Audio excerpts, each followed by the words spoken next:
Paz y bien, queridos hermanos y hermanas.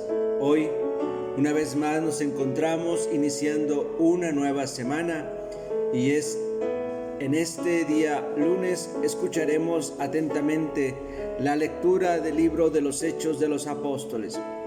En aquellos días, Esteban, lleno de gracia y poder, realizaba grandes prodigios y signos en medio del pueblo. Unos cuantos de la sinagoga llamada de los libertos, oriundos de Cirene, Alejandría, Cilicia y Asia, se pusieron a discutir con Esteban, pero no lograban hacer frente a la sabiduría y al espíritu con que hablaba. Entonces indujeron a unos que asegurasen: le hemos oído hablar blasfemas contra Moisés y contra Dios. Alborotaron al pueblo, a los ancianos y a los escribas, y, viniendo de improviso, lo agarraron y lo condujeron al Sanedrín, presentando testigos falsos que decían: este individuo no para de hablar contra el lugar santo y la ley, pues le hemos oído decir que ese Jesús el Nazareno destruirá este lugar y cambiará las tradiciones que nos dio Moisés. Todos los que estaban sentados en el Sanedrín fijaron su mirada en él, y su rostro les pareció el de un ángel. Palabra de Dios. Te alabamos, Señor. Salmo responsorial. Dichoso el que camina en la ley del Señor.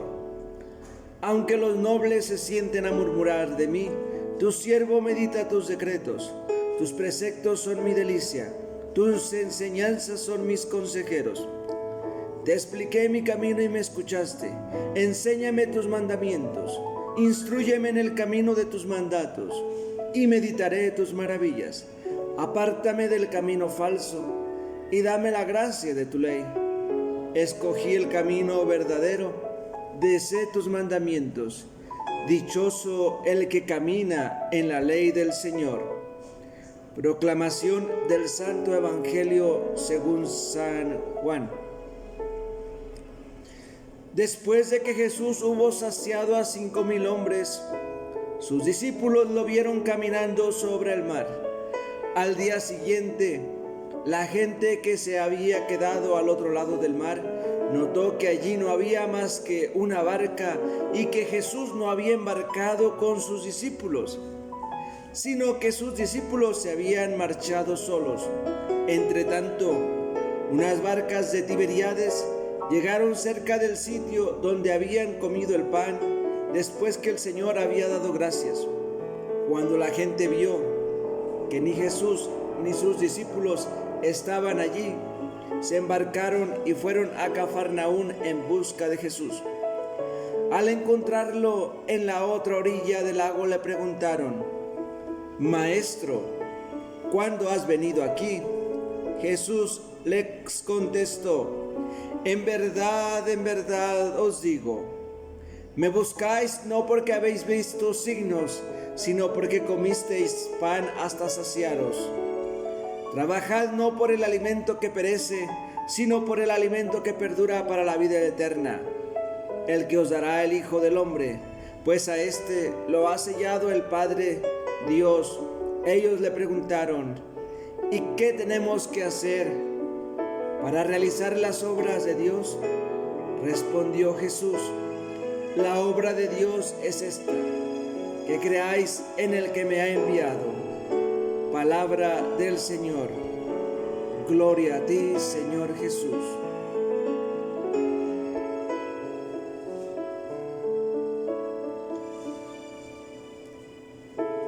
Queridos amigos, iniciamos una nueva semana. Una nueva semana otra vez en donde sigue, podríamos decir, la incertidumbre, la inseguridad, los temores, las discusiones y muchas veces esa oscuridad que se cierne sobre nuestros pueblos y ciudades, donde se nos dan avisos, noticias alarmantes, etcétera, muchas cosas. Pero yo creo que nosotros, como auténticos cristianos, Nuestra verdadera paz y nuestra verdadera tranquilidad está en el mensaje de la palabra de Dios también, que día a día podéis escuchar y meditar en el silencio de vuestro corazón. Probablemente algunos dirán, pero ante esta situación es difícil. Bien, vayamos al texto del Evangelio de este día tan maravilloso, en donde Jesús alimentó 5,000 hombres. Y si recordamos bien, cuando hizo el milagro, no tenía para darle de comer a tanta gente. Si ustedes pusieron atención a esa lectura, se darán cuenta de lo que había y con lo que nuestro Señor hizo el milagro. ¿No lo podrá hacer otra vez hoy? Ustedes dirán, o muchos diremos, pero es que hoy ocupamos dinero, ocupamos salir, etc.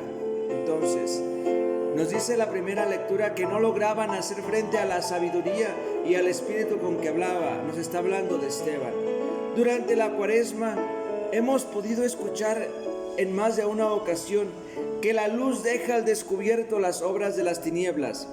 Y en una de las cosas que podemos ver con claridad en este texto de los Hechos de los Apóstoles, nos encontramos con las estratagemas de aquellos que se ponen a discutir con Esteban. Y no solo no pueden hacer frente a la sabiduría y al espíritu con el que hablaba, sino que urden un plan lleno de mentiras, acusándolo ante el pueblo y el Sanedrín.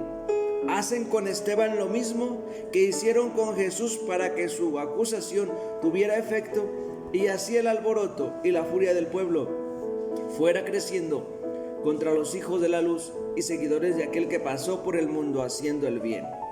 Esteban conoció a nuestro Señor durante su vida terrena, pero no fue eso lo que hizo de él un gran discípulo de Jesús. Los apóstoles habían recibido la fuerza del Espíritu Santo, ese espíritu que aleteaba sobre la tierra, como nos cuenta el libro del Génesis. El espíritu que sostenía a los profetas en el Antiguo Testamento, el espíritu del que habla Jesús en el Evangelio, que asistirá a sus seguidores hasta y ante los ataques y las fuerzas del mal. El Espíritu de Dios, tercera persona de la Santísima Trinidad. Por eso los judíos que atacaban a Esteban no podían hacer frente a sus palabras y a la fuerza de su testimonio. Es tiempo para pedirle a Dios una fuerte unión con Él y que nuestras vidas sean fuertes espiritualmente, como el ejemplo que se nos pone delante hoy en este día con Esteban. Él dejó su vida hablando de la bondad de Dios sin miedos a las mentiras que podían decir sobre él, y sobre todo sin miedo a la muerte, ya que Dios era su único y máximo valedor. La obra de Dios, nos dice el Santo Evangelio, es y quiere esta, que creáis en el que me ha enviado. Cuando el hombre tiene todas sus necesidades básicas cubiertas, le es más difícil elevar los ojos al cielo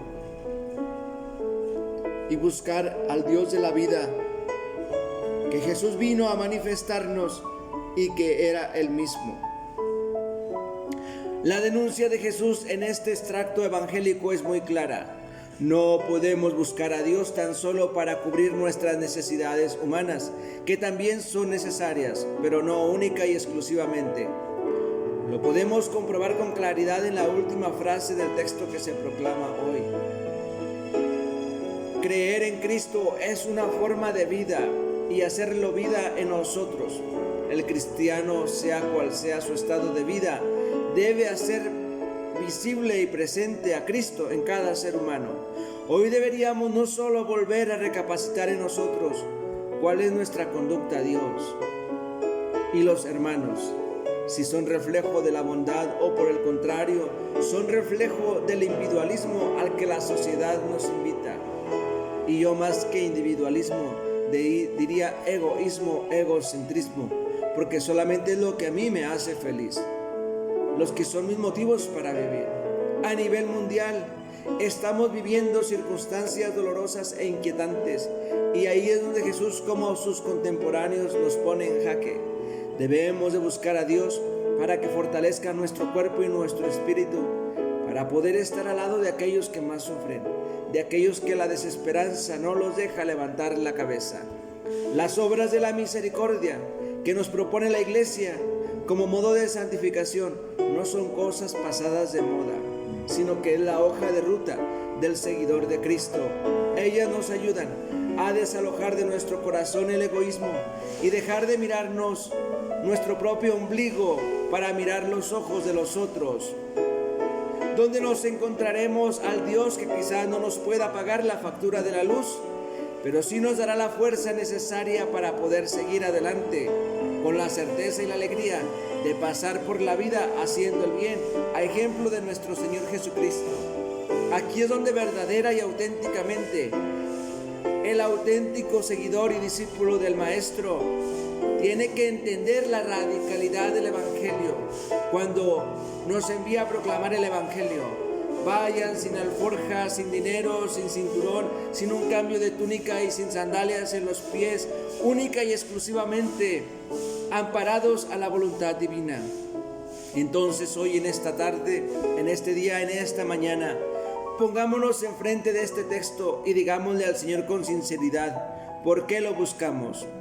¿Cuáles son nuestras motivaciones más profundas? Y sin duda alguna, Dios nos hará ver con claridad cuáles son las conductas que se ajustan al quehacer de Jesucristo, luz y Señor del mundo y de la vida, y cuáles son las que con espíritu de enmienda debemos cambiar para hacer con Él la tierra y los cielos nuevos, donde el amor crezca por toda la eternidad.